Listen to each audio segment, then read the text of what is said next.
मेरो तीर्थबहादुर राई हो। कडा जिन्दगी 55 पुग्न आँटियो। कृषिमा आधारित। ओके। चिलाउनेको ठुटा जोत्दा जोत्दा अब मेसिनमा आइपुगेको छ। वाह वाह। हाम्रो दाजुले जोत्नु भएको है बिहान, हेर्नु त यो यस्तो दामी जोत्नुहुन्छ कि गाइज।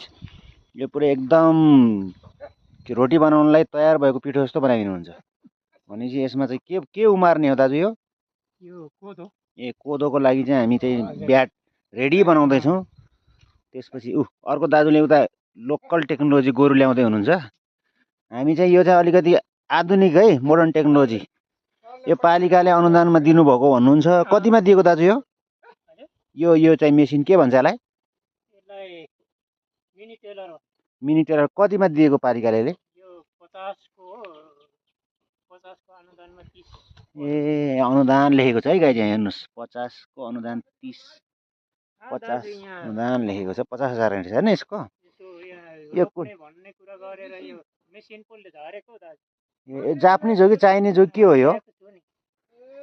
यो कुन कम्पनी, कताको हो यो? Japanese, Chinese, Korean? चाइनिज होला होइन पार्ट्सहरू चाहिँ। एसेम्बल चाहिँ नेपालमा भएको। यस्तो छ है हाम्रो चिचिला देवी टारमा। हेर्नुहोस् अब आधुनिक खेती सुरु भयो गाइज। यसरी जोत्दै हुनुहुन्छ। यो चाहिँ फर्स्ट राउन्ड हानेको, सेकेन्ड राउन्ड हान्नुपर्छ। यो भर्खर स्टार्टिङ गर्नुपर्छ। एकछिन यसलाई सेलाउनलाई सो रेस्ट दिएको यसलाई।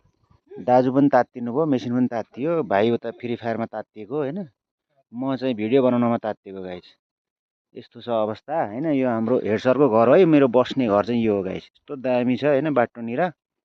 यो चाहिँ न्युरे चोक भनेर नामाकरण गर्नुभएको छ हाम्रो हेड सरले। यो चाहिँ के दाजु, यो के को बोर्ड हो? अम्बक है, अम्मा खानेमा आउनुहोस् ल। गवा इङ्ग्लिसमा गवा भन्छ। अब गवा खाने के अरे गावा खाने पनि आउनुहोस् तपाईँहरूले। हाम्रो पुरानो तरिकाले घरहरू छाउने तरिका चाहिँ खरले छाएको घर देख्नुहोस्। उता माथि हेर्नुहोस् खरले छाएको। यस्तो छ है हाम्रो चिचिलामा। चिचिलाको यो 5 नम्बर वडा देवीटारमा छौँ हामी आज। उता हेर्नुहोस् गाईहरू यस्तो छ। तपाईँहरू भिडियो लामो भयो गाइज, धेरै लामो पनि बनाउन मन लाग्दैन।